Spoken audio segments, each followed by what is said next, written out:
Notre prochain candidat défendra le sujet « L'ignorance engendre-t-elle la peur à la négative ?» Quentin Montaclair.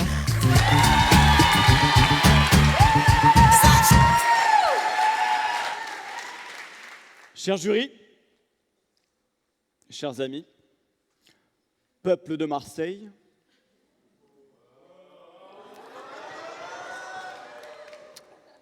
nous sommes réunis ce soir dans la faculté des sciences pour parler d'ignorance.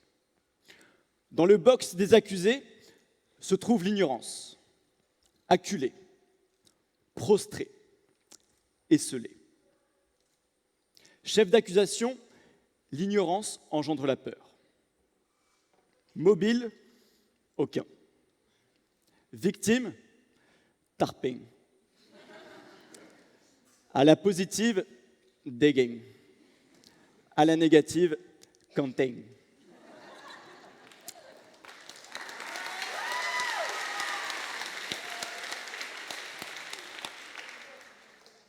Dans cet antre de la connaissance, je me dois de rétablir la vérité. L'ignorance n'engendre pas la peur. Parmi vous, peut-être, nombreux sont ceux qui répondent à cette question par la positive. Je m'y oppose.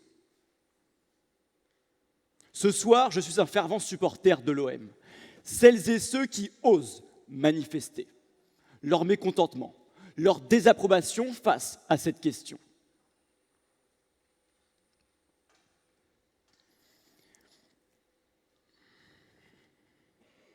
Comme tout bon supporter, je respecte la devise du club, droit au but. Après tout, je n'ai que 7 minutes. L'ignorance est un manque de connaissance. La peur est un sentiment qui survient à la pensée ou à la présence d'un danger. Parfois, l'ignorance peut être telle qu'elle m'empêche d'avoir une prise de conscience du danger auquel je m'expose. C'est l'ignare qui s'ignore. Tout enfant est insouciant. À l'école, il va s'amuser à manger sa colle, à mettre ses doigts dans la prise électrique ou à avaler sa cartouche d'encre. Lorsqu'il rentre chez lui, il traverse la rue sans même regarder, alors même que le danger peut survenir de tous côtés. Une voiture le tamponner, l'enfant ne regarde pas. Il est ignorant mais n'a pas peur pour autant. Pourquoi ? Car son ignorance l'en empêche. Il n'a pas conscience du danger auquel il s'expose. Lorsqu'il rentre chez lui, son père vient le voir et tente de le menacer, d'instiller une peur en lui pour le convaincre de faire ses devoirs.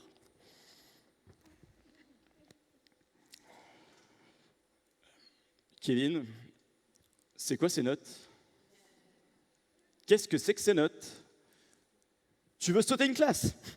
Maths, 5 sur 20. Français, 8 sur 20. Histoire, 4 sur 20. Et tu me parles de sauter une classe, Kevin ? Tes calculs ne sont pas bons, Kevin. C'est quand que tu vas mettre des paillettes dans ma vie, Kevin ?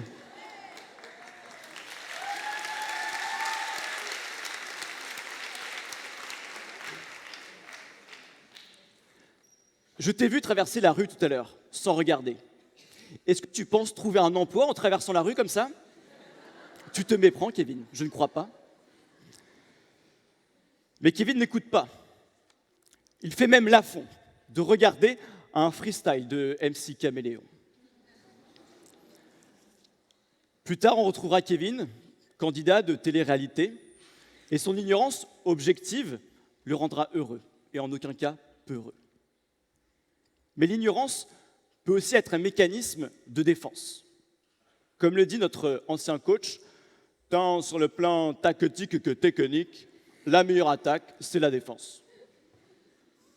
L'ignorance n'engendre pas la peur, elle m'en préserve.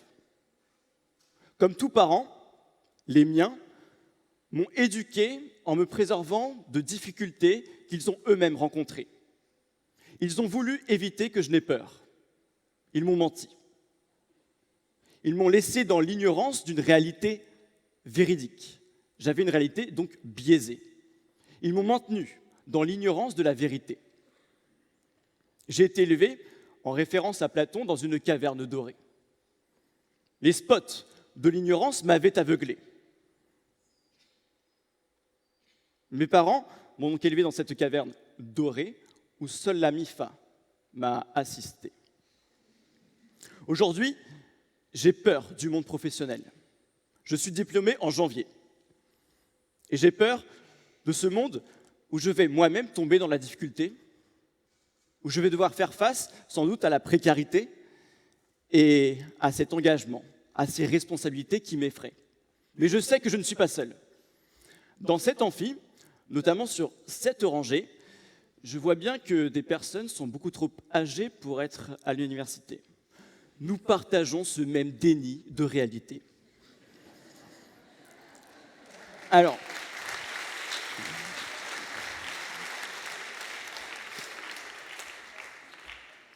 pour me préserver, je souffre du syndrome de Peter Pan. Une seule solution, faire comme vous, rester étudiant.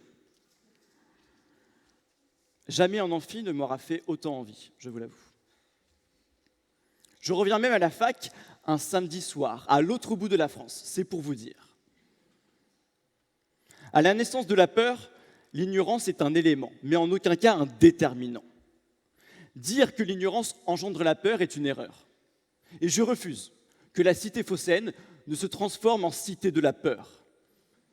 Car l'ignorance n'est pas un serial killer. Un serial killer. Bref. Ce n'est pas l'ignorance qui engendre la peur, c'est le regard que nous portons sur ce que nous ignorons. Cette feuille blanche représente l'avenir, avec un peu d'imagination. Face à l'avenir, nous sommes tous ignorants. Pourtant, elle suscite en nous peur, joie, tristesse ou colère. Est-ce à dire que l'ignorance est à la base de tout? Non. Cela prouve néanmoins que l'ignorance est un témoin dans cette affaire et en aucun cas un responsable. Si l'ignorance engendre en nous tout un tas d'émotions différentes, alors que notre ignorance est la même, c'est qu'un autre acteur arrive. C'est notre capacité de jugement. Notre capacité de jugement est basée sur nos expériences, nos croyances, nos préjugés, le contexte, l'environnement et des peurs déjà ancrées en nous.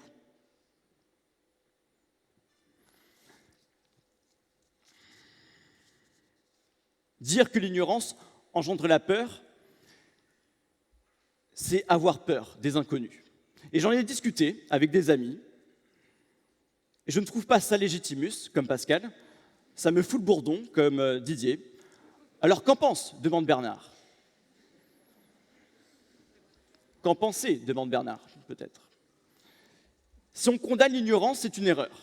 Si on condamne notre capacité de jugement, nous sommes tous coupables. Alors plutôt que de chercher un responsable, souvenons-nous que l'homme est malléable. Aujourd'hui, à l'heure où la vérité est perçue comme une opinion parmi tant d'autres, retenons que la peur attise la peur. De nombreuses personnes le savent déjà et viennent souffler sur les braises de nos angoisses. Alors réveillons notre esprit critique qui viendra prévenir le départ de tout feu. Pour éviter l'amalgame insensé, le préjugé infondé, souvenons-nous qu'un arbre qui tombe fait plus de bruit qu'une forêt qui pousse. Au XIXe siècle, pour voir ses convictions l'emporter, un homme a accusé. Au XXe siècle, un homme a rêvé. Ce soir, Marseille, je suis venu exiger. J'exige que l'ignorance soit acquittée.